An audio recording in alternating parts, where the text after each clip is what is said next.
अगर आप एग्जाम में टॉपर बनना चाहते हैं या एग्जाम में अच्छे से अच्छे मार्क्स लाना चाहते हैं तो उसके लिए आपकी राइटिंग जो है ना बहुत सुंदर होनी चाहिए। आपकी लिखावट और लिखने का तरीका बहुत अच्छा होना चाहिए, अन्यथा आपका एग्जाम में अच्छा नंबर नहीं आएगा। देखो, आपका जो एग्जामिनर होता है ना वो आपकी लिखावट को देखता है कि लड़का कितना अच्छा लिखा है। तो आज हम लोग बात करेंगे आखिर अपने लिखावट को कैसे सुधारे, कैसे अच्छे से अच्छे अपने राइटिंग को सुंदर कर पाए। इसके लिए 3 तरीका मैं बताऊंगा। उन तीनों तरीका को आप 1 से 2 महीने अप्लाई करिए, आपकी राइटिंग बहुत बेटर हो जाएगी। चलिए हम लोग बात करते हैं। सबसे पहली बात है राइटिंग सुधारने के लिए पहली तरीका है कि जब भी आप लिखने बैठो ना बाबू, तो सबसे पहले अपनी फोकस बनाओ। देखो फोकस क्या होता है, ये फोकस जरूरी होता है। मान लीजिए कि मुझे आगे कहाँ जाना है, ये फोकस होनी चाहिए कि नहीं। मान लीजिए मैं अपने घर से निकला, मुझे जाना कहाँ पर है पता नहीं है, फोकस ही नहीं है भैया, मुझे कहाँ जाना है, दिक्कत हो जाएगी। अब मान लीजिए दुल्हा बराती के संग निकल गया, उसको पता ही नहीं कि हमको दुल्हन के घर कहाँ जाना, कहाँ के दुल्हन है, तो भैया दिक्कत हो जाएगा। समझने वाली बात यहाँ पर ये फोकस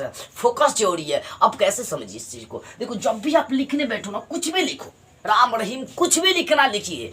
जब भी लिखने बैठे हो तो पूरी की पूरी अपने माइंड कहाँ लिखावट पर रखो। हम लोग की ये अदा बहुत खराब होती क्या है कि हम लोग ध्यान पढ़ने तो बैठ जाते हैं, लेकिन फोकस कहीं और रहता है। लिखेंगे कुछ और, लिखा जाएगा उसका नाम समझिए रहना, जीएफ और बीएफ का नाम लिखा जाएगा। बाबू बस इतना मैं आपको कहना चाहूंगा इस पॉइंट से, लिखने जब भी बैठो तो हर अक्षर पर फोकस करो। यानी फोकस का मतलब हो गया कि अपना पूरा ध्यान लिखावट पर रखो, किसी और बाहरी चीज पर ध्यान नहीं रखना है, हमें टोटल ध्यान वहीं पर डालना है। अरे ध्यान देना है यार, लिख लो उसके बाद ध्यान दो ना, जहां फोकस डालना है। अपने गर्लफ्रेंड को याद करना है, बॉयफ्रेंड को याद करना है, जिसको करो करते रहो, लेकिन जब लिखने बैठो तो पूरा अपना कंसंट्रेशन, मतलब अपना पूरा माइंड और पूरा फोकस लिखावट पर ही होनी चाहिए। ये पहली काम। दूसरी बात मैं आपको समझाना चाहूंगा, अक्षरों को अपने सही ढंग से लिखिए। जैसे मान लीजिए अब र आप हेंगा लिख दिए, ये कौन सा तरीका है? आपको राम लिखना था, आप हेंगा लिख दिए राम,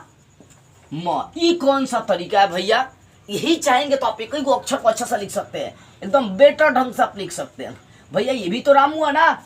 तो जब भी आप लिखने बैठे, कोई भी आप वर्ड लिख रहे हैं, मान लीजिए आपको डिफिनेशन लिख रहा है, प्रकाश के प्रवर्तन के नियम को लिखे, या बोले मोहनजोदड़ो के इतिहास को लिखे, मोहनजोदड़ो के जो अवशेष मिले उसको लिखे। अरे भैया अब लिखना है तो आप सुंदर से कम एक ही अक्षर लिखिए। मान लीजिए आपको लिखना प्रकाश, तो लिखिए एकदम बढ़िया से, एक ही अक्षर पर फोकस करिए, प्रकाश। एक ही अक्षर पर आपको क्या करना है? ध्यान देना है। बस एक अक्षर पर आपको ध्यान देना है। एक अक्षर पर सही से लिखना शुरू करिए ना। उसमें क, मतलब मान लो कि हमें कबूतर लिखना है तो क सही से लिखिए, ब सही से लिखिए, बाजुन सही से लिखिए, त सही से लिखिए, र सही से लिखिए। देखिए आपका लेटर सुधरेगा कि नहीं।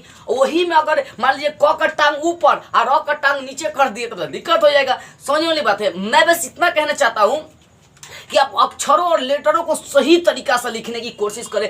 हर चीज सही जब मिलाएंगे ना तो याद रखिएगा वो सही होगा। अगर सोचिए जब दीवार बनाई जाती है, अगर ईंट सही नहीं लगाया जाएगा तो क्या दीवार टिकेगा? क्या दीवार सही हो पाएगा? कदापि नहीं। इसलिए अक्षरों को जब लिखो ना तो सही तरीका से लिखो, ताकि रिजल्ट जो है ना, मतलब आपकी जो राइटिंग है ना वो सुधर जाए और रिजल्ट आपकी बेटर है। ठीक है ना। इसलिए जब भी अक्षर लिखो तो एक अक्षर फोकस करो और देखो कौन सा सही अक्षर है। मतलब आप सारे अक्षर को अच्छे से लिखने की कोशिश करें। तीसरी सबसे इंपॉर्टेंट बात मैं आपको बताना चाहूंगा कि अक्षर जब हम मान लो कि हम लोग राम लिख लिया, ठीक है ना, ये मैं राम लिख लिया, ठीक है। अब कई बार क्या करता है बच्चा हिया डीर पाड़ देता है। अब बताइए, जो अक्षर के ऊपर लाइन पड़ी जाती है, लड़का पूरा उसको मुंह नाक में फाड़ के बाहर निकाल देता है। देखिए ये राम हुआ नहीं बाबू, यही गलती कर देते हैं। सबसे इंपॉर्टेंट चीज आपके लिए क्या है, अगर राम लिख दिए ना तो जो लाइन हमें देना है ना एकदम ठीक इसके ऊपर देना है, और ऐसे देना है जो सुंदर देखने में लगे, स्मार्ट लगे, ब्यूटीफुल लगे, हैंडसम लगे। इस चीज पर हमें फोकस करना है। ये सबसे इंपॉर्टेंट चीज हो गई। तो बस ये तीसरी बात है, मैं आपको यही समझाना चाहूंगा कि जब ऊपर जो लाइन आप दे रहे ना वो अच्छे तरीके से दे। ठीक है ना। ये 3 काम करो, आपकी राइटिंग और आपकी लिखावट जो है ना वो हिंदी हो या इंग्लिश हो बेटर हो जाएगी। बेटर होने से कोई रोकेगा नहीं। पहली काम, जब भी लिखने बैठो उस समय किसी और को याद ना करके अपना पूरा फोकस लिखावट पर रखो। दूसरी बात है, सारे अक्षर सारे लेटर को सही तरीके से लिखिए। और तीसरी, जो आप लेटर लिखिए उसके ऊपर लाइनिंग की जो क्रिया है वो एकदम सही से दे, ऊपर दे, ताकि एग्जामिनर को आपकी राइटिंग जो है एकदम सुंदर लगे। ये 3 काम करें ना, आपकी लिखावट बहुत बेटर हो जाएगी। मेरी बातें आपको बेटर से समझ में आ गई हो तो बस आज की इस वीडियो में इतना है।